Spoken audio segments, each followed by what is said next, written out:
नमो अर्यन्ताणं नमो सिद्धाणं नमो आयर्याणं नमो उवज्जायाणं नमो लोये सौवसावणं नमो समयसाराय स्वानुभूत्या चकास्ते चित्स्वभावाय भावाय सर्वभावान्तरचिले मंगलम भगवान वीरो मंगलम गौतमो गणि मंगलम कुंद कुंदार्यो जैन धर्मोस्तु मंगलम सर्वमंगल मांगल्यम सर्वकल्याणकारकम प्रधानम सर्वधर्माणम जैनम जयतु शासनम ओंकार बिंदु संयुक्तम नित्यं ध्यायन्ति योगिनो कामदम मोक्षदम चैव ओंकाराय नमो नमः।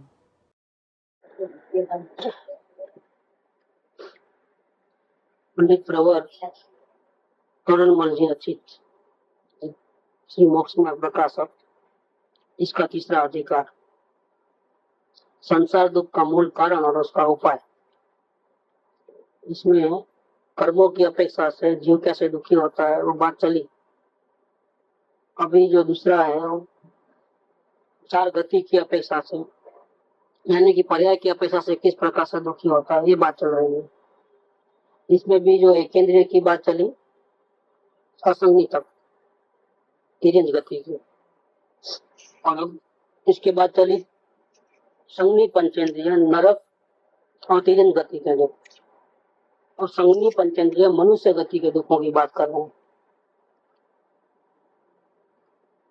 मनुष्य गति के दुख तथा मनुष्य गति में असंख्य जीव तो लब्धि अपर्याप्त है, वे समूर्छ नहीं है। उनकी आयु तो उच्छ्वास के 18वें भाग मात्र है।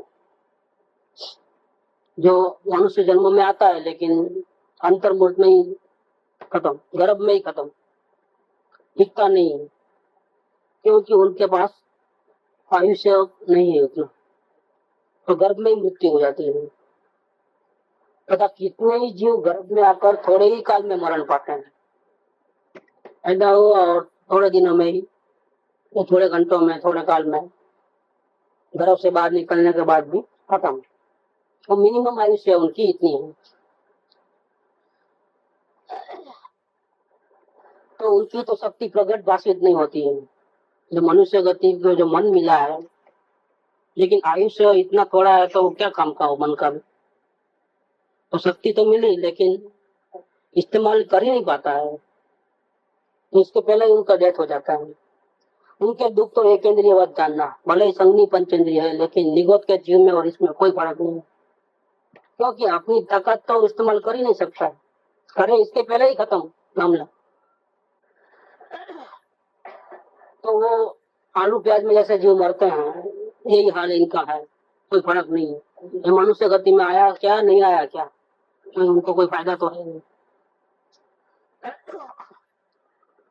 तथा गर्भजों के कुछ काल गर्भ में रहने के बाद बाहर निकलना होता है।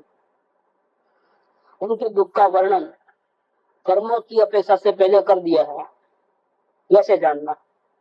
और सर्वो वर्णन गर्भज मनुष्यों के संभव है, अथवा तिर्यंजों का वर्णन किया है, उस प्रकार जानना।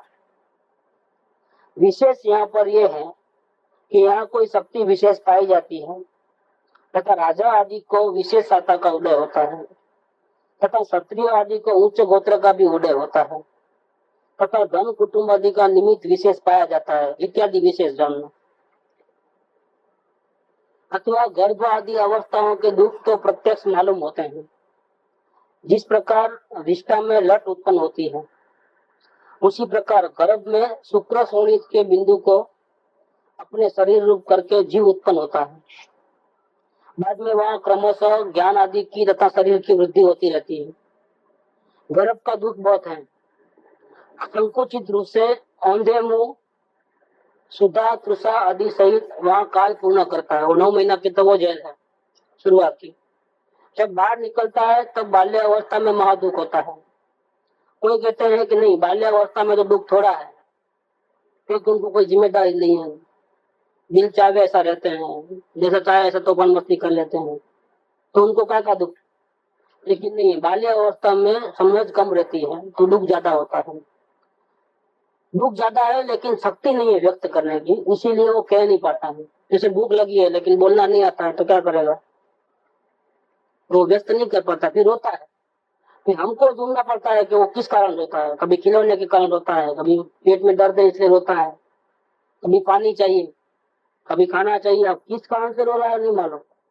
दुखी बहुत हो रहा है लेकिन व्यक्त करने की ताकत नहीं है। कोई कहते हैं कि बाल्यावस्था में दुख थोड़ा है, तो ऐसा नहीं है, किंतु शक्ति थोड़ी होने से वो व्यक्त नहीं हो सकती है। बाद में व्यापार आदि तथा विषय इच्छा आदि दुखों की प्रकटता होती है। अब जैसा वो बड़ा होता है ऐसी डिमांड बढ़ती है, ये भी चाहिए वो भी चाहिए ऐसा कर, और इच्छाएं बढ़ती है तो उसकी पूर्ति करने का दुख। इच्छाएं पूरी हुई तो नई इच्छा पैदा करेगी, इच्छा पूरी नहीं हुई तो पूरी नहीं हुई उसका गम में रहता है। इस प्रकार से उसको दुखों की प्रकटता होती है। इष्ट अनिष्ट जनित आकुलता बनी ही रहती है। पश्चात जब वृद्ध होता है तब तो शक्तिहीन हो जाता है, तो कुछ न कुछ शरीर में खराबी होती है, किडनी पेन होती है, या आंख कमजोर होती है, या कान एक के बाद एक मशीन यूज कर करके घस गया है, रिप्लेस भी नहीं कर सकते। ये मशीन है और कुछ नहीं है, इसको रिप्लेस क्या करेगी। एक्स्ट्रा उपाय करते हैं मशीन डालने का कुछ, लेकिन वो भी जब तक चले चले, नहीं चले तो वो भी नहीं। अंदर में ताकत है तो वो मशीन काम करता है। जैसे आवाज है तो उसको नीचे दबे, क्या बोलते हैं इसको, लाउड स्पीकर, इससे बढ़ा सकते हैं। आवाज ही नहीं है तो क्या बढ़ाओगे, अंदर में सुनने की ताकत ही खत्म हो गई, समझ लिया। थोड़ी बहुत है तो उसको एम्पलीफायर कर सकते हैं, मतलब मशीन के द्वारा बढ़ा सकते हैं। अंदर ही खत्म हो गया है तो जैसे अंधा आ गया है लेकिन अंदर में देखने की शक्ति है, तो दूसरों की आंख लेकर के भी रोशनी आ सकती है। अंदर की नशा ही खत्म हो गई है तो अंदर की जो जड़ है, ताकत है, वही खत्म हो गया है। अब आप कुछ भी नहीं कर सकते। तो इस प्रकार की तकलीफ इनको होती है। जो वृद्ध होता है तब शक्तिहीन हो जाता है और तब परम दुखी होता है। ये दुख प्रत्यक्ष होते देखे जाते हैं। हम बहुत क्या कहें, प्रत्यक्ष जिसे भाषित नहीं होते हैं वो कहे हुए कैसे सुनेगा। प्रत्यक्ष जिसे भाषित नहीं होते वो कहे हुए कैसे सुनेगा। जो अंधे हैं, जो ऐसे दुख को देख नहीं सकेंगे, देख नहीं सकते हैं, सोच नहीं सकते, इनको कितना भी कहो क्या फायदा। ये तो क्या है, मनुष्य गति के दुख तो बिल्कुल आंखों के सामने है, फिर भी जीव सुधरता नहीं है, फिर भी उसको झटका नहीं लगता है, संसार आसार नहीं लगता है, दुख रूप नहीं लगता है, और 5 इंद्रियों के विषयों में इतनी मजा लेता है। अब इनको जो देखने से नहीं सुन सकता सुधर सकता है, उसको कितना भी ज्यादा कहो क्या सुधरेगा, अनुभव करने से भी नहीं सुधरता है। खुद बीमार पड़ा और बहुत मुश्किल में से बहुत दवाइयां ले करके बेड में से बाहर आया ना, तो भी जैसा अच्छा होते ही वापिस वही धंधा शुरू। कौन सा, ग्लास बेस वाला। अरे मैं बच गया, मेरी जिंदगी बच गई, अब मेरे को संसार के सुख नहीं चाहिए, सब नकली है, अब मुझे आत्मा का करना है, ऐसा भाव नहीं आए। वापिस वही के वही, मेरा बच्चा, मेरा घर, मेरा परिवार, मेरा ये वही संसार के ही काम करने का उत्साह है। अब ऐसा करना है, वैसा करना है, वैसा करना है, मकान बनाना है, शादी करना है, बच्चों को ठिकाने लगाना है, उसको ठीक करना है, व्यापार धंधा बढ़ाना है, बस वही धंधा। दिन भर में विचार ही पाप के आते हैं। ये सब विचार हट करके एक ही विचार रहना चाहिए, मुझे आत्म कल्याण करना है, वही कोशिश करना है। इसके बदले चांस मिला तो वो ऐसा ही गड़बड़ करता है वापिस। सहयोगी सूझते हैं, आत्मा सूझता ही नहीं। तो ये कहते हैं कि हम ज्यादा क्या कहें, प्रत्यक्ष जिसको भाषित नहीं होते हैं, अनुभव में आता है फिर भी दुख नहीं लगता है, तो फिर वो हम बता रहे, सुना रहे और सुने और दुख लगे, वो तो होने वाला ही नहीं है। किसी के कदाचित किंचित साता का उदय होता है, लेकिन उसमें भी कोई टेंशन नहीं है, आकुलता नहीं है, ऐसा तो नहीं है। संयोग सुधर गए किसी को और अच्छा लग रहा है उसको, इसके बावजूद भी टेंशन तो उसको भी है। करोड़पति अब्जोपति क्यों ना हो, टेंशन तो उसको भी है। और कीर्तन करा दी पद मोक्ष मार्ग प्राप्त किए बिना होते नहीं है। इस प्रकार मनुष्य पर्याय में दुखी है।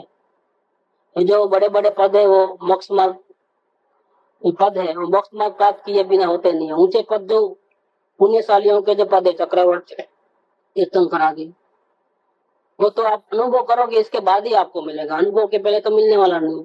तो वो सुविधा सबके लिए नहीं है। जो ऊंचे ऊंचे पद है, जो संसार में मनुष्यों के टॉप लेवल, टॉप पोजीशन जिसको बोलते हैं, चक्रवर्ती हो, वासुदेव हो, तीर्थंकर हो, ऐसे 63 साल का पुरुष जिसको कहते हैं, जो मनुष्य गति के टॉप मोस्ट है, ऐसी रुद्धि नहीं मिलती है हरेक को। अज्ञानी को नहीं मिलती है, वो ज्ञानी को ही मिलती है। तो वो जो टॉप पोजीशन से पूरे ज्ञानियों ने कैप्चर करके रखा है, ऐसा तो अज्ञानी जीव कभी बनने वाला ही नहीं, क्योंकि उसके पास वो पुण्य ही नहीं है। इसके नीचे के लेवल के पुण्य तक ही आ सकता है, वो इससे ज्यादा वो बढ़ नहीं सकता है। तो ये बात कहते हैं कि तीर्थंकर आदि जो पद है जिसमें कोई आकुलता नहीं है, मनुष्य गति है, लेकिन मनुष्य गति के जो दुख है वो उनको नहीं होते हैं। उनको हर प्रकार की सुविधा ही रहती है। भले ही मनुष्य गति में है, लेकिन वस्त्र आदि भी वो स्वर्ग से आते हैं, रोज के नए नए। इतना पुण्य रहता है, मन चाह खाना पीना घूमना, कुछ भी टेंशन नहीं, जैसा चाहे वैसा होता है वो।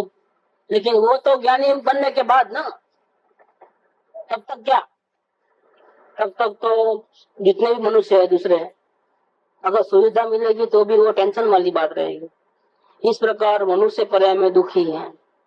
एक मनुष्य पर्याय में कोई अपना भला होने का उपाय करे तो हो सकता है, ये एक चांस है इसके अंदर मनुष्य गति। जैसे खाने गन्ने की जड़ और उसका ऊपरी फीका भाग, वो तो चूसने योग्य है ही नहीं। बीज की पोरे कहानी होने से वे भी नहीं चूसी जाती। कोई स्वाद का लोभी उन्हें बिगाड़ो तो बिगाड़ो, परंतु यदि उन्हें बो देवे तो उनसे बहुत से गन्ने होते हैं और उनका स्वाद मीठा आवे। गन्ने का रहता है ना बीज का कटन जैसा, तो बोलते हैं कि है तो वो भी गन्ना ही कहा जाता है, कि गन्ना नहीं, ऐसी बात नहीं है, लेकिन वो खाने के योग्य नहीं है, उसमें से रस नहीं आएगा बिल्कुल। तो अगर ऐसा करके रस लेने का प्रयत्न करोगे तो नहीं होगा, लेकिन अगर उसको बो दोगे तो बहुत सारे गन्ने निकलेंगे उसमें से, तो उसका रस मिलेगा। लेकिन डायरेक्ट अगर उसका इस्तेमाल करने गया तो रस नहीं मिलता है। ये बात उधर लिया है कि मनुष्य गति में ऐसा कोई फायदा नहीं है, लेकिन मनुष्य गति का इस्तेमाल सही किया गया तो बहुत फायदा है। ये बात उधर बताते हैं। इसी प्रकार मनुष्य पर्याय का बालक वृद्धपन्ना तो सुख योग्य नहीं है, और बीच की अवस्था है वो रोग और क्लेश आदि से युक्त है, वहां सुख हो नहीं सकता।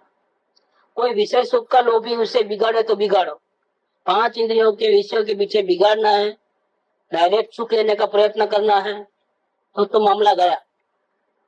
लेकिन अगर मनुष्य जो मिला है वो उसको गन्ने को जैसा बोना, उसको बीच वाले पोर्शन को जो रस बिना का है उसको बोए, वैसे ये मनुष्य गति मिलने के बाद 5 इंद्रियों के विषय में बिगाड़ना नहीं, उसको धर्म साधन में लगा देना पूरा का पूरा। यदि उसे धर्म साधन में लगाए, मतलब बोए उसको, तो बहुत ऊंचे पद को पाए और वहां सुख बहुत निराकुल पाया जाता है। इसीलिए यहाँ अपना हित साधना, सुख होने के भ्रम से वृथा नहीं होना। इस प्रकार से मनुष्य गति में एक चांस है, जो नरक गति में इतना चांस नहीं है। और स्वर्ग में अभी बात चलेगी, स्वर्ग में भी वो चांस नहीं मिलता है जो मनुष्य गति में मिलता है। तो ये मनुष्य गति की बात हुई। अब देव गति के दुख की बात करते हैं। मतलब अभी बोलने में तो अच्छा लगता है स्वर्ग, जिसको वैकुंठ कहो, वहां सब सुविधा रहती है, लेकिन वहां भी दुख है, उसकी बात चलती है कि भाई स्वर्ग है इसलिए हम सुखी हो जाएंगे, वो बात नहीं है। स्वर्ग में जाएंगे, स्वर्ग भी एक 4 गति में से एक गति है। जैसे नरक गति है वैसे स्वर्ग भी गति है। आप करें तो नरक गति में जाते हैं और पुण्य करें तो स्वर्ग गति में जाते हैं, लेकिन सुखी नहीं होते हैं। पुण्य करने से जीव सुखी नहीं होता है, पुण्य करने से स्वर्ग की गति मिलती है, लेकिन वहां कोई सुखी नहीं होता है, वहां भी दुखी है, दुखी ही होता है। इसकी बात करते हैं। तथा देव पर्याय में ज्ञान आदि की शक्ति औरों से कुछ विशेष है, वहां शक्ति ज्यादा है, समझने की, घूमने की ताकत बढ़ ज्यादा हो गई। वे मिथ्यात्व से अतत्व श्रद्धानी हो रहे हैं। लेकिन उनको अपने स्वरूप का भान नहीं है, वस्तु का स्वरूप जानते नहीं है। तो जैसे अपने पास जितनी ताकत है, समझो जितनी पूंजी है उतना हम दौड़ दाम करते हैं, उतना व्यापार बढ़ाते हैं। अगर वो ताकत बढ़ गई तो क्या करेंगे हम? सही उपाय तो नहीं मालूम है तो क्या करेंगे कि पहले 8 घंटा बिजनेस करता था, अब 24 घंटा बिजनेस करेगा। क्योंकि ताकत बढ़ी है ना, अब वो पा सकता है, जो चाहे सो कर सकता है। इसे अभी इसको पूरा अरेंजमेंट नहीं है, नहीं तो पूरी दुनिया घूम के आता हो, इधर घूमता उधर घूमता, लेकिन अरेंजमेंट नहीं है, इतना पावर नहीं है, इतनी शक्ति नहीं है। लेकिन अगर शक्ति बढ़ गई तो वो क्या करेगा? आत्मा में थोड़ा लगाएगा। स्वरूप का भान नहीं होने से और शक्ति बड़ी हुई होने से वो क्या करता है? बाहर ज्यादा लगाता है, सब समेटता नहीं है कि अब बस बहुत हो गया, अब मेरे को जिंदगी तक मुझे कोई प्रॉब्लम आने वाला नहीं है, इसलिए अब मैं पूरा ध्यान में आत्मा में लगाऊं, ऐसा नहीं करता है। वहां ऐसा सुविधा है कि कमाना नहीं पड़ता है, कुछ पाना नहीं पड़ता, क्योंकि सब कुछ हासिल है। लेकिन ये शक्ति बढ़ी तो वो क्या करता है? और ज्यादा बढ़ा लेता है, विषय कसाय में उपयोग लगाता है। और तथा उनके कसाय कुछ मंद है। मंद इसलिए है कि जो चाहे वो मिल जाता है। तीव्र होने का सवाल क्या है? नहीं, आप इच्छा करो और नहीं मिले तो तकलीफ होगा ना। आप जो इच्छा करते हो आपको हाजिर हो जाता है वहां पर, तो फिर उतना ज्यादा तकलीफ टेंशन वो वहां नहीं रहता है। कसाएं जो होती है वो बंद रहती है। भवनवासी व्यंतर ज्योतिष, उनके तो कसाय बहुत मंद नहीं है। जो 3 प्रकार के देव हैं, भवनवासी, व्यंतर और ज्योतिष। ज्योतिष में सूर्य चंद्र तारे जो है ज्योतिष, वहां पर स्वर्ग के स्थान है। तब जैसे अमेरिका है वैसा है सूर्य, ऐसा है चंद्रमा, वो भी एक विमान है। वो एक स्थान है कि जहाँ ज्योतिष नाम के देव रहते हैं। दूसरे जो व्यंतर आदि रहते हैं वो यहाँ पृथ्वी पे ही रहते हैं, जैसे भूत पिशाच वगैरह जो जाति के जो देव है सुरगति के, वो यहाँ पर वो इधर भवनवासी जो होते हैं, ये जो मध्य लोक है यहाँ पर जहाँ अपन रहते हैं, उसके नीचे नरक है। नरक और ये जो मध्य लोक, इस दोनों के बीच का जो एरिया है वहाँ ये भवनवासी देव रहते हैं।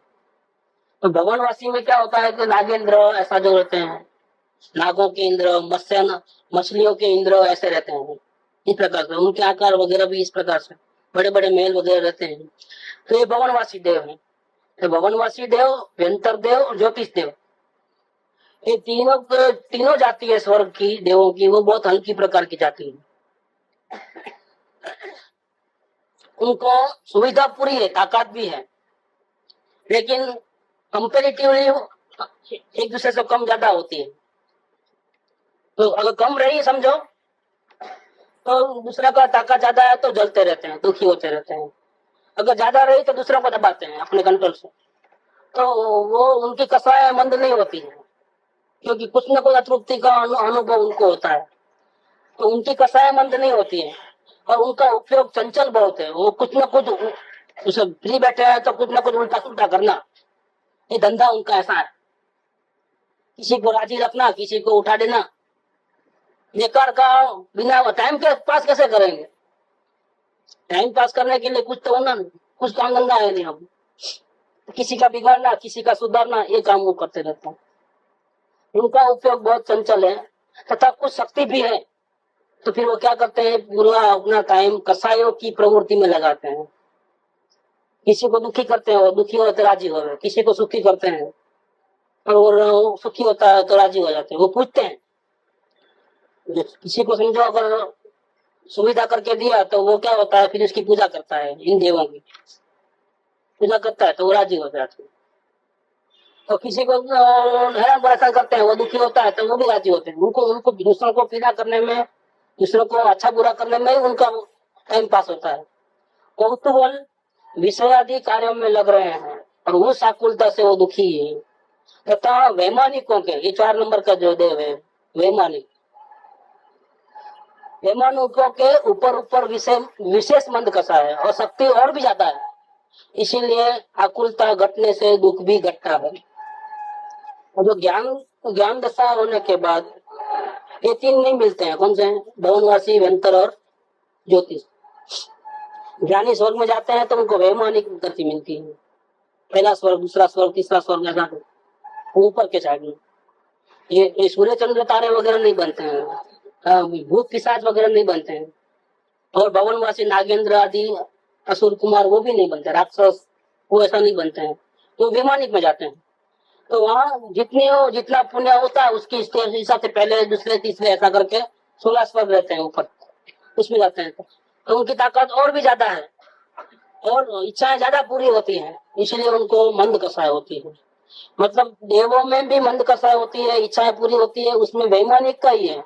बाकी जो 3 है वो तो ताकत ज्यादा है लेकिन इच्छाएं भी और बढ़ गई है, कषायों की प्रवृत्ति ज्यादा है, तो वहां तो वो लोग बहुत दुखी है वो भी। लेकिन वैमानिकों के हद तक देखे तो सुविधा ज्यादा है। यहाँ देवों के क्रोध मान कषाय है, परंतु कारण थोड़ा है। अब क्या होता है, ये भी संसारी जीव है, क्योंकि आत्मा का बांध नहीं है, तो स्वरूप का बांध नहीं होने से उनको भी क्रोध आदि भाव तो होते हैं, लेकिन प्रकट नहीं होता है। क्यों नहीं होता है? शांत लगते हैं। शांत क्यों लगते हैं? तो उनका पुण्य इतना जबरदस्त है कि कोई गाली देता ही नहीं है उनको। कोई गाली देवे तो मालूम पड़े कि उनको गुस्सा आता है कि नहीं आता है। कोई गाली देता नहीं, तो क्या होता है, ऐसा लगता है जैसे उनको क्रोध है ही नहीं, शांत शांत शांत। नहीं, ऐसा नहीं, अंदर में पड़ा है। अंदर में चारों कषाय देवों को है, लेकिन सुविधा इतनी है कि किस पे क्रोध करे। कोई गाली देने वाला ही नहीं है तो गुस्सा आता ही नहीं है, जब इच्छाएं पूरी होती है तो कोई प्रॉब्लम ही नहीं। इसीलिए क्रोध दब गया है, पर्दे के पीछे है, प्रकट नहीं हो सकता है। इसीलिए उनके कार्य की गौणता है, क्रोधाधिक भावों में नहीं रहते हैं, बिल्कुल शांत मजे में है, बिना टेंशन कैसे लगते हैं, क्योंकि टेंशन जैसा कोई बाद में सुविधा बनती नहीं है, ऐसे प्रसंग बनते ही नहीं। किसी का बुरा करना तथा किसी को हीन करना इत्यादि कार्य निकृष्ट देवों के तो कौतूहल आदि से होते हैं। इसे परीक्षा करें, देखेंगे उनका क्या होता है, ऐसा करके वो कुछ न कुछ उल्टा सीधा करते हैं। तो जांचने के लिए कि सामने वाला क्या रिएक्शन करेगा, वो सर्वज्ञ भगवान तो नहीं है जो देव है। तो कुछ न कोई ऐसा काम करता है कि वो जानने के लिए कि वो सामने वाला क्या रिएक्शन करता है उसको। जैसे कोई गरीब मजदूर है, बहुत मेहनत से कमाता है, तो उसके झोंपड़ी में जाकर के 99 रुपीज रख के आए, नहीं बोलते हैं कि वो 99 रुपीज रख देते हैं। फिर और दोनों देव रहते हैं, उनको आदिवाद चलता है कि देखो ज्यादा मेहनत करेगा कल से, क्योंकि 99 रखा है ना, 100 रखता तो मेहनत नहीं करता, लेकिन 1 रुपए के लिए वो ज्यादा मेहनत करेगा कल से। एक बोलता है नहीं, उसको कुछ पड़ी नहीं, संतोषी जीव है, वो कुछ नहीं करेगा। ये दोनों की आपस की जो चर्चा होती है उसको प्रूव करने के लिए वो लोग क्या करते हैं, जाकर के उसकी झोपड़ी में 99 रुपीज रख के आते हैं, फिर उनको देखते रहते हैं कि वो क्या रिएक्शन देता है। ऐसे ऊपर से जा रहे हैं, कोई गरीब को देखते हैं तो बोलता है कि बेचारा बहुत दुखी है, उसको हेल्प करो, कुछ इतना मर जाएगा बेचारा। तो ये बोलता है कि हम हेल्प करेंगे, लेकिन उसके तकदीर में हॉल है, वो आगे नहीं बढ़ेगा। तो नहीं, आपको क्या करना है, आप देखेंगे क्या होता है करके, ऐसा करके वो उसको हेल्प करते हैं। दोनों का वाद विवाद जो होते हैं उसको टेस्ट करने के लिए कि तुम सच्चा कि मैं सच्चा, उसके लिए वो लोग हेल्प करते हैं और फिर रिएक्शन देखते हैं उसका टाइम, थोड़ी देर के लिए देखते हैं कि वो क्या करता है। जाकर वो परीक्षा करते हैं लोगों की कि वो कुल्हाड़ी गिर गई उसकी झाड़ पर से पानी में, तो फिर उसको परीक्षा करने के लिए तो वो रिक्वेस्ट करता है कि मेरे को वो कुल्हाड़ी मेरे को दे दो, मैं भूखा मर जाऊंगा। तो उसको हेल्प करने का भाव आता है, फिर अंदर से सोने चांदी की देते हैं उसको, ले लो तुम्हारे कुल्हाड़ी। नहीं नहीं नहीं नहीं, वो चांदी की तो मेरी नहीं है, नहीं तो वो दूसरी है, ये मेरी नहीं है, तो वापिस कर देते हैं। सोने की निकालते हैं, जब ये चांदी से नहीं पिघला तो शायद सोने से पिघल जाएगा। ये सब कार्य क्यों, देवों को ये सब कार्य करने का टेस्ट करने के लिए, उसका अपना कि कौन सा रिएक्शन देने वाला है, सामने वाला जीव कैसा है, उसको टेस्ट करने के लिए। उनका कुछ बिगड़ता नहीं है, लेकिन एक टाइम पास जिसको बोलते हैं, वो टाइम पास करते रहते हैं। तो निकृष्ट देवों को तो इस प्रकार किसी का बुरा करना, किसी को हीन करना इत्यादि कार्य निकृष्ट देवों को तो कौतूहल आदि से होते हैं, परंतु उत्कृष्ट देवों के थोड़े होते हैं, मुख्यता नहीं है, तथा माया लोभ कषायों के कारण पाए जाते हैं, इसीलिए उनके कार्य की मुख्यता है। इसीलिए छल करना, विषय सामग्री की चाह करना, इत्यादि कार्य विशेष होते हैं, वे भी ऊंचे ऊंचे देवों के कम है। तथा हास्य रति कषाय के कारण बहुत पाए जाते हैं। ऐसे प्रसंग वहां बहुत बनते हैं कि जिससे हंसी होवे और अच्छा लगे, ऐसे कषाय बहुत बनते हैं। इसलिए इनके कार्यों की तो मुख्यता है, क्योंकि वहां दुख तो है नहीं, मन को मनोरंजन करते रहना, ऐसे ऐसे प्रसंग बनते रहते हैं। जैसे कोई जोक्स बोलते रहता है तो हंसते रहते हैं, मतलब अपना टाइम जो है आनंद में पसार करते हैं, इस प्रकार के आनंद। तो ऐसे प्रसंग आ जाता है। तथा अरति, शोक, भय, जुगुप्सा इनके कारण बहुत थोड़े हैं, इसीलिए इनके कार्यों की गौणता है। स्त्री वेद पुरुष वेद का उदय है और रमन करने का भी निमित्त है, सो काम सेवन करते हैं। ये भी कसाय ऊपर ऊपर मंद है। अहम इंद्रों के वेदों की मनता के कारण काम सेवन का अभाव है। जो अहम इंद्र एक भवतारी है, ऐसे स्वर्ग के देव है सर्वासिद्ध जी को, उनको तो काम सेवन ही नहीं, उनको तो अप्सरा वगैरह कुछ नहीं होता है, न देखना न कुछ। वो तो आत्मा की चर्चा में ही बस उसमें उनका जिंदगी जाती है। उनको वो भी विचार रहते हैं, नाटक देखना करना वो भी उनको नहीं रहता है। अप्सरा ही वहां नहीं रहती है, समझ, वहां पर सिद्ध देव ही रहते हैं पूरे।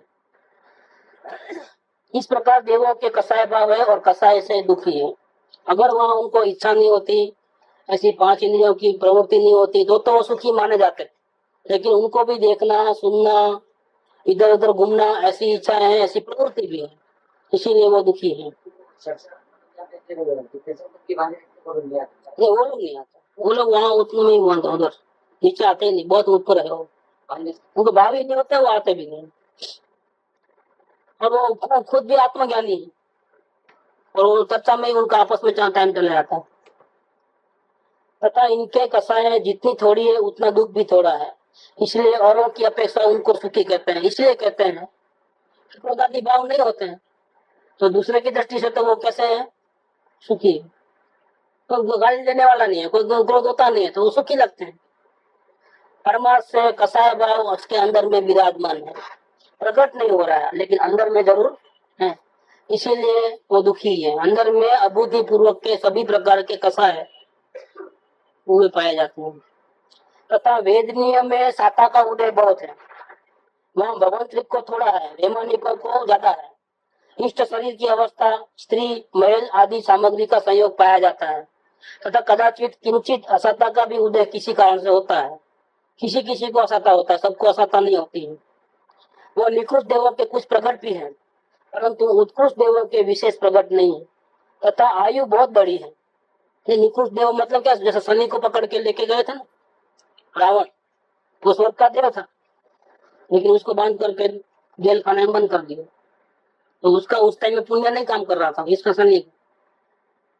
तो मनुष्य होकर के भी देवों को पकड़ करके उसको अपने जेल खाने में बंद कर दिया, स्वर्ग के देव को भी। तो कुछ नीचे वाले जो देव होते हैं उनको किसी किसी को असता का उदय, सबको ऐसा नहीं होता, किसी किसी को तकलीफ होती है इस प्रकार। बाकी तो जनरली सब सुखी रहते हैं। कदाचित किंचित असता का भी उदय किसी कारण से होता है। वो निकृष्ट देवों के कुछ प्रकट भी है, परंतु उत्कृष्ट देवों के विशेष प्रकट नहीं है। तथा आयु से बहुत बड़ी है। कम से कम आयु से स्वर्ग की 10,000 साल की, और उत्कृष्ट आयु से है मिथ्या दृष्टि के लिए 31 सागरपम, और ज्ञानी के लिए 33 सागरपम। इससे अधिक आयु का धारी मोक्ष मार्ग प्राप्त किए बिना नहीं होता है। मतलब 31 सागरपम से ज्यादा आयु से आप आत्मा का अनुभव हो गया तो ही मिलता है, नहीं तो नहीं मिलता। तो इतने काल तक विषय सुख में मग्न रहते हैं। भाई इतना टाइम किसमें पास करते हैं, जैसे नरक के लोग दुख में पसार करते हैं, ऐसे ये लोग संयोग के सुख में, भोग विलास में, उसमें निकाल लेते हैं। तथा नाम कर्म की देवगति आदि सर्व पूर्ण प्रकृति का ही उदय है, इसलिए सुख का कारण है। और गोत्र में उच्च गोत्र का उदय है, इसलिए महान पद को प्राप्त है। इस प्रकार इनको पुण्य उदय की विशेषता से इष्ट सामग्री मिली हुई है, और कसायों से इच्छा पाई जाती है, इसीलिए उसके भोगने में आसक्त हो रहे हैं। अभी स्वर्ग के देवों में और ज्ञानी पुरुषों में क्या अंतर है? स्वर्ग के देवों के पास सब सुविधा मिलती है, और ज्ञानी पुरुषों को भी पुण्य के उदय से सब प्रकार की सुविधा मिलती है। लेकिन दोनों में अंतर क्या? ये जो मिथ्यादर्शी तो जो देव होते हैं, इसको सब सुविधा मिलती है। अगर वो सुविधा मिलेगी तो अपना टाइम किस में पसार करेंगे? इनको भोगने में पसार करते हैं। क्योंकि उनको भान नहीं है कि 4 दिन की चांदनी है। ये जो सुख लगता है हमारे को अभी, लेकिन वो थोड़े टाइम ही टिकने वाला है। आज में और इसको भोगने जाएंगे तो नया पाप होगा, ऐसा भान उनको नहीं है। तब जब इनको जब सुविधा मिलती है तो वो भोगने में टाइम पसार करते हैं। उसके विपरीत जब ज्ञानियों को इस प्रकार की सुविधा मिलती है तो वो अंदर से भोगने की इच्छा नहीं रखते हैं कि चलो अभी सुविधा मिली है, मान मान मौका मिला है, खा लो पी लो घूम लो, वो भाव नहीं होते हैं। उनको भाव दूसरे आते हैं, आत्म कल्याण के भाव ज्यादा आते हैं। वो फर्क है इसके अंदर, दोनों के अंदर। तो इस प्रकार उनको पुण्य उदय की विशेषता से इष्ट सामग्री मिली है और कसायों से इच्छा पाई जाती है। ये सुविधा मिली है तो भोगने लगते हैं, इसका मतलब हमारे अंदर में भोगने की इच्छा है। और ज्ञानी को यही सुविधा मिली है इस प्रकार की, लेकिन भोगते नहीं है। वो अपने आत्म ध्यान में ज्यादा टाइम पसार करते हैं, सत्संग में ज्यादा रहते हैं, पूजा भक्ति में वहां ज्यादा रहते हैं, समोसरण में जाते हैं, ये सब कार्य करते हैं। इसका मतलब क्या हुआ? इसका मतलब यह हुआ कि उनको कसाय नहीं है, उनको भोगने की इच्छा नहीं है। तो वो अनुकूल समय का फायदा इस प्रकार से लेते हैं ताकि अपने आत्म कल्याण, आत्मिक सुख की वृद्धि हो गए। और जो मिथ्या दृष्टि है उनको ऐसा सुख मिलता है तो वो भोगने में समय गंवा देते हैं। इतना फर्क पड़ता है। इसीलिए उसके भोगने में आसक्त हो रहे हैं, परंतु इच्छा अधिक ही रहती है, इसीलिए वे सुखी नहीं होते हैं। उच्च देवों को उत्कृष्ट पुण्य उदय है, कसाय बहुत मंद है, फिर भी उनको भी इच्छा का अभाव नहीं होता है, इसीलिए परमार्थ से वे भी दुखी है। सुखी कौन? तो सामग्री मिले तो भी भोगने का भाव न होवे, विरक्त हो जाए, इस पर से समझते हैं कि वो सुखी है। क्योंकि सुखी दुखी होगा, उसको अगर वो सामग्री मिलेगी तो झपटा लगाएगा। सुखी होगा तो मिलेगा, मेरे को नहीं चाहिए, मेरा पेट भरा हुआ है, मेरे को कुछ नहीं चाहिए। कैसे? कि उनको एक आनंद मिल रहा है अपने आत्मा का, तो अभी इस बार का संयोग का आनंद उनको नहीं चाहिए। मिलता है नहीं, वो सामने भी नहीं देखते हैं। जैसे तीर्थंकर भगवान देखो, उनका समोसंग रहता है, मनुष्य गति में इधर ही है, लेकिन स्वर्ग में नहीं होता है, ऐसी चीजें वहां रहती है समोसरण के अंदर।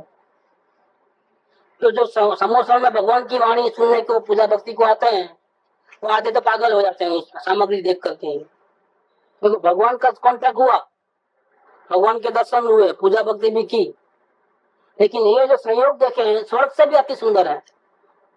स्वर्ग में भी वो सुविधा नहीं होती, उससे ज्यादा। वो जो कुबेर बोलता है कि भाई मैंने तो ऐसा कोई प्लानिंग नहीं बनाया था समोसरण का, मेरा ओरिजिनल मैप तो ऐसा है, आपने आज्ञा दी थी कि भगवान को केवल ज्ञान हुआ समोसरण बनाओ, तो मैंने रचना की है। वहाँ आर्किटेक्ट होता है स्वर्ग में, मंत्र बोलते ही पूरा भवन खड़ा करता है। लेकिन मेरा ओरिजिनल प्लान तो ये था, लेकिन ये कैसा की हो गया है, ये मेरे प्लान, मैंने जो सोचा था उससे कई गुना ज्यादा अच्छा हो गया है। मतलब उसकी कैपेसिटी के, क्योंकि भगवान का पुण्य जबरदस्त। तो ऐसा वहां सुविधा बनती है कि जो स्वर्ग में भी नहीं पाई जाती है, इतनी अच्छी सुविधा रहती है। लेकिन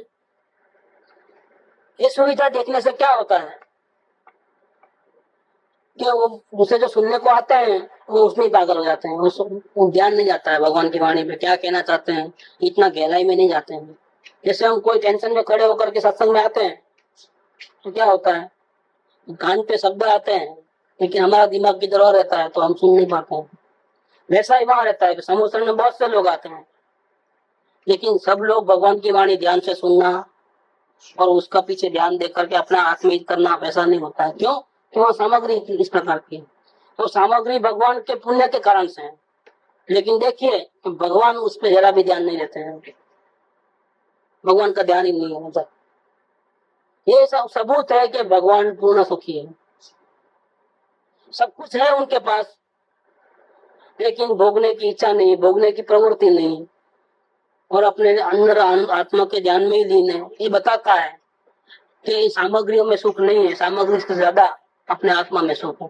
तो भगवान की नजर वहां रहती है, बाहर भोगने में लगता ही नहीं है। तो देवों को भी सामग्री होने से कसाय कम है, मन लगती है, लेकिन इच्छा का अभाव नहीं है, इसलिए स्वर्ग के देव भी बहुत दुखी है। इस प्रकार संसार में एकेंद्रीय से लेकर के पंचेंद्रिय मन बिना और मन वाले नरक के, तिर्यंच के, मनुष्य के और देवों के, ये चारों गतियों के दुख सभी जीव हर जगह दुखी है, दुखी दुख पाया जाता है। इस प्रकार से यहाँ पर पर्याय की अपेक्षा से दुख का वर्णन हुआ। ये दूसरा चैप्टर पूरा हुआ।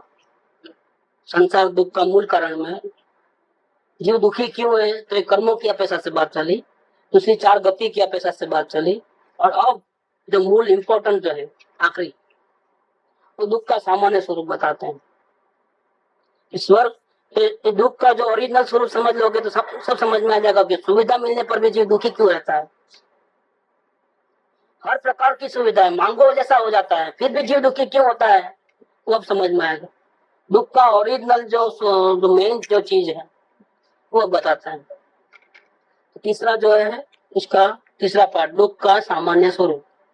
अब ये सर्व दुख का सामान्य स्वरूप कहते हैं, ये सब विशेष थे, ये कर्मों की अपेक्षा से या पर्याय की अपेक्षा से। अब तो मेन बेस, दुख का मेन जो कारण कोष जो है वो बताते हैं। तो यहाँ प्रथम कहते हैं कि दुख किसको कहते हैं, हमको कैसे मालूम कि जो दुखी है कि सुखी है। दुखी आदमी कैसा होता है, उसका टेस्ट कैसे करेंगे हम, इसे नमक के शक्कर है कैसे मालूम पड़ेगा। तो आप सबके देखो, खाना है तो नमक और मीठा है तो शक्कर। वैसा हम कैसे माने कि हम दुखी है, कि वो दुख का उसका लक्षण वो क्या चीज है, कैसे पहचाने। तो बोले अगर आप दुखी है तो उसका लक्षण है आकुल व्याकुलता। ये करूं वो करूं, इधर जाऊं उधर जाऊं, मुझे अंदर में चलता है चक्की, ये अच्छा ये बुरा है, ठीक अठीक, ऐसा करना वैसा करना। ये जो भाव बदलते हैं बताते हैं कि आप दुखी हो। कुछ चाहिए चाहिए चाहिए, ऐसा नहीं ऐसा करना, ऐसा नहीं ऐसा करना, ये जो चल रहा है अंदर में, ये सुखी आदमी को नहीं होता है, दुखी आदमी को ही होता है। तो दुख का लक्षण है आकुलता। और आकुलता क्यों होती है, इतनी व्याकुलता क्यों, इतना टेंशन क्यों, इतना भय क्यों, इसकी चिंता क्यों, क्योंकि हम इच्छा करते हैं। इच्छा किया तो सफल नहीं हो गए तो प्रॉब्लम, बस इसके कारण से आकुल व्याकुलता होती है। अगर इच्छा खत्म हो जाए, फिर आकुलता खत्म हो जाए तो हम सुखी हो जाए। तो दुख का लक्षण है आकुलता, और आकुलता इच्छा होने पर होती है। कैसे उत्पन्न होती है आकुलता, कैसे उत्पन्न होती है आकुलता माने दुख। दुख उत्पन्न क्यों होता है, इच्छा के कारण। तो अभी ये इच्छा के बारे में बताते हैं। ये जीव, संसार में जितने भी जीव हैं उनको जो इच्छाएं होती है उसका 4 डिवीजन है। इच्छा के ऊपर रिसर्च किया ज्ञानियों ने। हम इच्छा बोलते तो इच्छा कुछ चाहिए, बस कुछ कम है कुछ चाहिए, तो ये इच्छा। लेकिन इच्छा, इसके 4 रूप हैं इच्छाओं के लिए। देखो ज्ञानियों ने कितना रिसर्च किया इस बारे में। दुख और दुख के मूल कारण जो है उसके बारे में ज्ञानियों ने रिसर्च करके एकदम स्पष्ट कर दिया है। ये हमारे अज्ञान को, हमारी तकलीफों का, जैसे नहीं कोई रोग हो गए तो सब प्रकार से जांच कर करके एक रिजल्ट दे देते हैं। जब तक ये चीज दूर नहीं होगी तब तक आप दुखी के दुखी रहेंगे। लेकिन क्या चीज है, तो कुछ है ऐसा नहीं, पूरा सोनोग्राफी करके ब्लड टेस्ट करके पूरा टोटल ओपन कर देंगे, कंफर्म जिसको बोलते हैं फाइनल जजमेंट कि आपको यही रोग है करके। इस प्रकार का नहीं, तकलीफ है लेकिन किस कारण से, कुछ कारण तो जरूर है, कुछ ऐसा नहीं, कुछ कारण ऐसा नहीं चलता।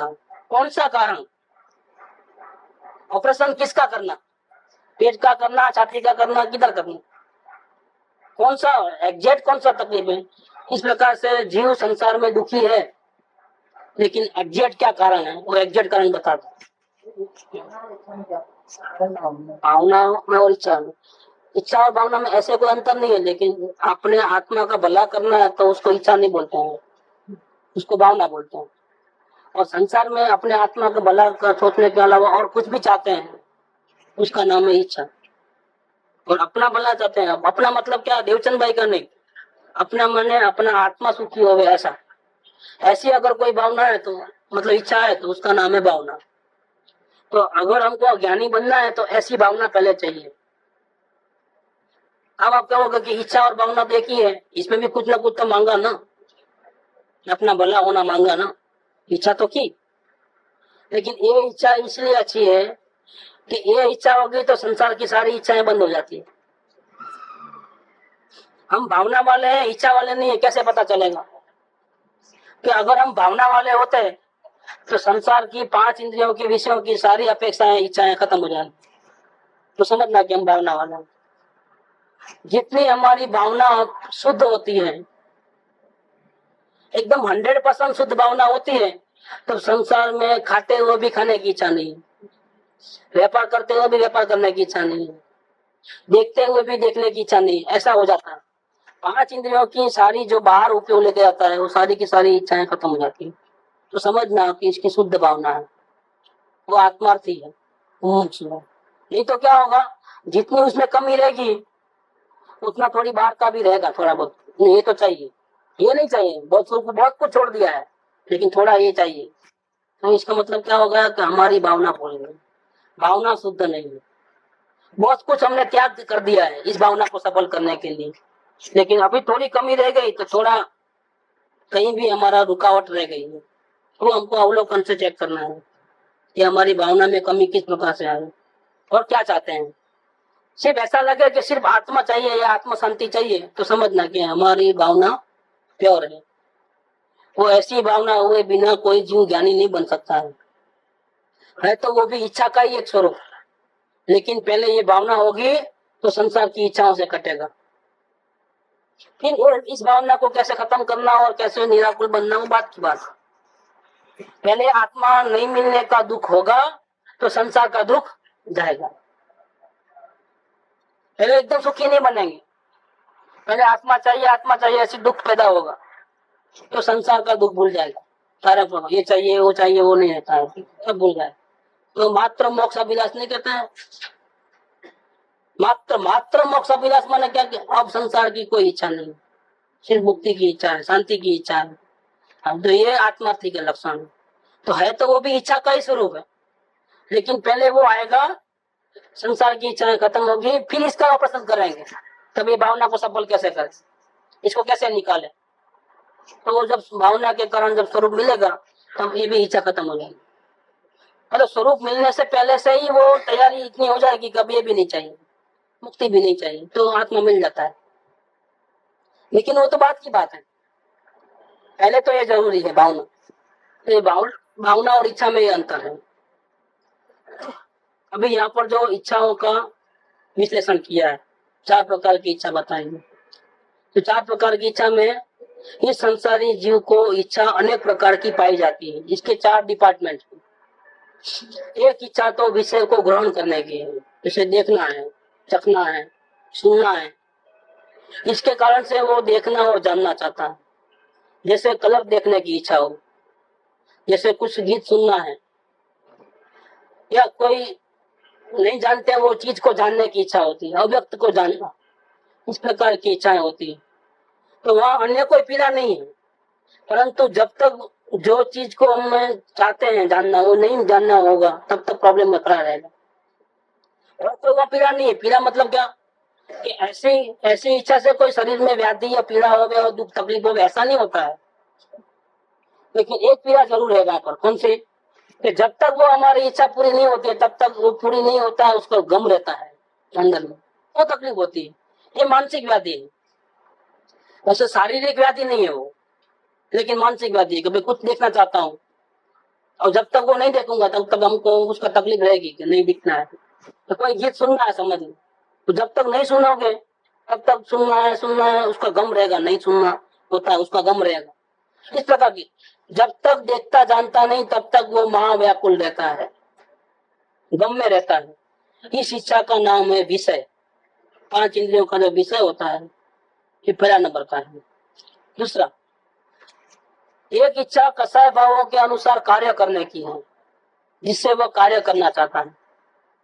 अब भाव हुआ तो भाव हुआ, जैसा भाव हुआ वैसा एक्शन में लाने की कोशिश करता है। इच्छा हुई, लेकिन अकेली इच्छा नहीं है, इच्छा को पूर्ति करने के लिए कुछ एक्शन करना चाहता है, गतिविधि करना, प्रवृत्ति करना चाहता है। जैसे बुरा करने की, हीन करने की इत्यादि इच्छा होती है। वहां भी अन्य कोई पीड़ा नहीं है, यहाँ पर भी कोई ऐसा कोई शरीर में कोई व्याधि नहीं होती है कि भाई ये इच्छा पूरी नहीं होती तकलीफ में हो जाता है, ऐसा नहीं है कुछ। लेकिन जब तक वो कार्य प्रवृत्ति में नहीं लाएगा तब तक वो महाव्याकुल होता है। इच्छा होती रहती है, विकल्प होते रहते हैं, रोज ये विकल्प होता है कि अकाउंट पूरा कर देना है, लेकिन होता नहीं है। सिर्फ भावना नहीं है कि अकाउंट पूरा करना है, साथ में वो लिखावटी करना है, सब चेकअप करके तैयार करना है, प्रवृत्ति भी करना है। वो जब तक प्रवृत्ति कंप्लीट नहीं होगी तब तक वो रोज का प्रॉब्लम रहेगा, वो बार बार विचार आते रहेंगे। तो ये विकल्प, तो जब तक वो कार्य नहीं होगा तब तक महाव्याकुल होगा। इसका नाम है कसाय। देखो, विषय किसको बोलते हैं, कसाय किसको बोलते हैं, दोनों में अंतर क्या है, बहुत समझने की चीज है। ये अवलोकन के लिए बहुत जरूरी है कि हम किसको क्या कहें। कि कुछ देखने की इच्छा वही पूरी नहीं होती है तब तक उसका जो गम रहता है उसका नाम है विषय। कसाय किसको बोलते हैं कि इच्छा हुई वैसा हमको कार्य भी करना है, ऐसा नहीं कि मन में ही मन में रखे, वैसा नहीं है, ऐसा कार्य भी करना है। और कार्य जब तक नहीं होगा तब तक बार बार विकल्प आता है, उसका नाम है कसाय। पूरी करना है, एक्शन में लाना है। पहले वाले में तो क्या है कि हम देखने की इच्छा करी, नहीं भी प्रवृत्ति करी, सुनने की प्रवृत्ति ना भी करे, चलो लो, वो गम में रह जाए, थोड़ी देर के बाद वो गम मिट जाए, दूसरा आ जाए उसकी जगह, तो उसका नाम है विषय। और इधर क्या है कि इसमें तीव्रता ज्यादा है, जब तक वो कार्य पूरा नहीं होगा तब तो टेंशन रहता है, तो बहुत खतरनाक है। ये मानसिक व्याधि बहुत बढ़ गई है इसके अंदर, क्योंकि वो कार्य पूरा होना चाहिए ऐसा आग्रह पूर्वक है। उसमें तो सुनने की इच्छा हुई, सुनने को मिला तो आज, नहीं मिला तो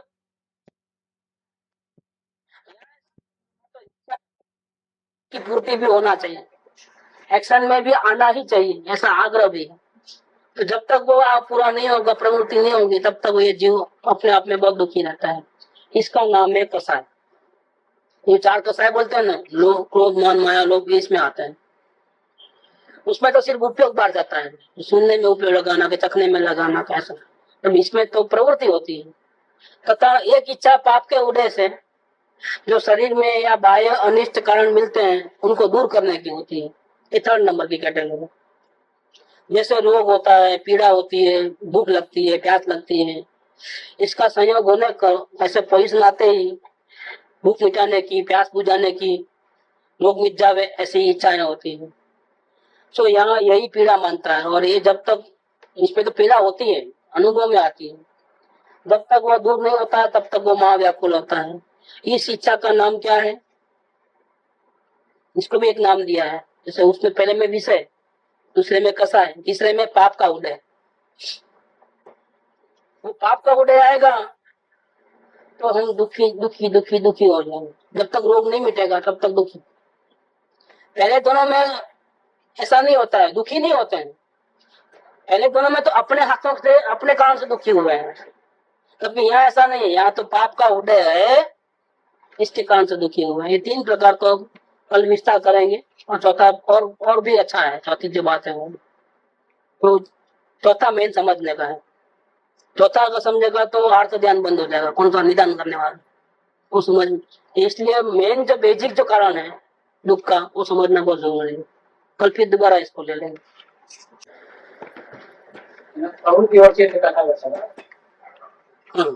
बाह्य प्रवृत्ति ओછી થાય એટલે કસાય ઓછા થાય, એની શાંતિ અનુભવાય। सुख धाम अनंत सुसंत चही, दिन रात रहे तद ध्यान मही, प्रशांति अनंत सुधामय जे